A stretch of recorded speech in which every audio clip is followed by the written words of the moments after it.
sabi nga namin after 3 months, gawa tayo ulit. Ganon, gusto ko sunod-sunod. Gusto ko 4. Parang ganun, gusto ko 4. Tapos parang sabi niya, paano yan sa showbiz? Ako, wait ka lang, wait na yung showbiz. Anak mo na, baby mo na. Kasi Ayan ang gusto ni Jan.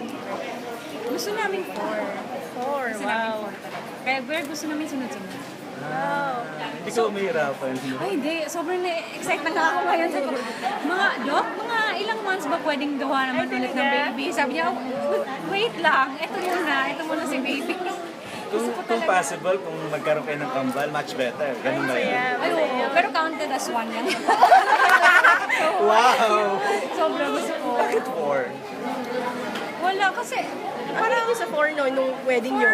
4 teams din. Oo nga, Diba? no? Wala lang. Parang gusto sana, 2 boys, 2 girls, gano'n. Pero wala na. Basta, actually, dapat 5. Pero parang sa age ko rin, I'm turning 35 this year. So parang imposible. Kung nag-accounting kami, parang imposible na rin.